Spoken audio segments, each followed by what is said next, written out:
Perkenalkan, nama saya Ade Herina Effendi. Di sini saya akan menjelaskan apa itu perencanaan mutu. Perencanaan mutu adalah tahap yang sangat penting dalam suatu organisasi untuk memastikan bahwa produk atau layanan yang dihasilkan sesuai dengan standar kualitas yang telah ditetapkan. Dengan melakukan perencanaan mutu yang efektif, organisasi dapat mengidentifikasi potensi risiko dan mengambil langkah-langkah pencegahan yang diperlukan untuk mencegah terjadinya cacat atau ketidaksesuaian. Tindakan ini akan membantu meningkatkan kepuasan pelanggan serta reputasi perusahaan.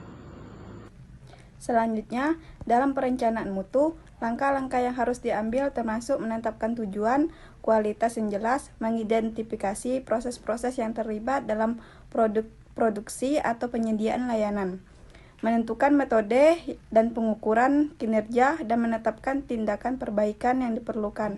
Selain itu, perencanaan mutu juga melibatkan pengelolaan sumber daya secara efisien seperti tenaga kerja, bahan baku, dan peralatan produksi.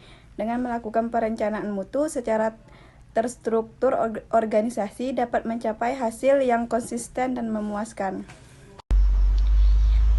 Perencanaan mutu adalah langkah pertama dalam proses pengawasan mutu yang efektif. Dalam perencanaan mutu, organisasi harus menentukan standar mutu yang ingin dicapai dengan membuat strategi untuk mencapai standar tersebut. Hal ini melibatkan analisis kebutuhan, identifikasi risiko, dan pengembangan tujuan yang spesifik dan dapat diukur.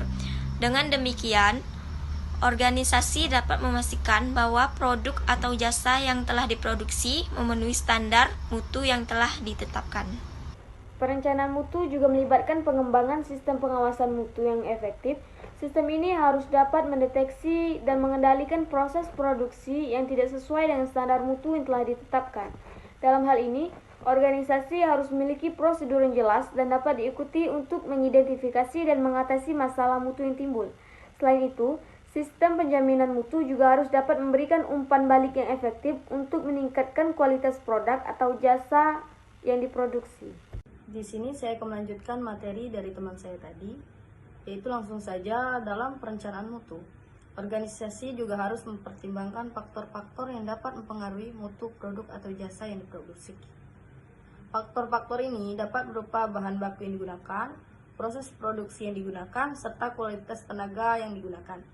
Dengan demikian, organisasi dapat memastikan bahwa produk atau jasa yang diproduksi memenuhi standar mutu yang telah ditetapkan dan dapat memenuhi kebutuhan pelanggan.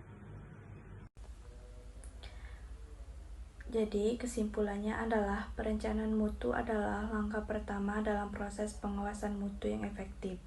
Dalam perencanaan mutu, organisasi harus menentukan standar mutu yang ingin dicapai, mengembangkan sistem pengawasan mutu yang efektif, mempertimbangkan faktor-faktor yang dapat mempengaruhi mutu produk atau jasa yang diproduksi, mengembangkan sistem pelaporan yang efektif, mempertimbangkan kebutuhan pelanggan, dan memastikan bahwa produk atau jasa yang diproduksi memenuhi standar mutu yang telah ditetapkan. Dengan demikian, organisasi dapat memastikan bahwa produk atau jasa yang diproduksi memenuhi kebutuhan pelanggan dan meningkatkan reputasi organisasi. Baiklah, mungkin itu saja presentasi dari kelompok kami. Kurang dan lebih mohon maaf. Saya akhiri. Wassalamualaikum warahmatullahi wabarakatuh.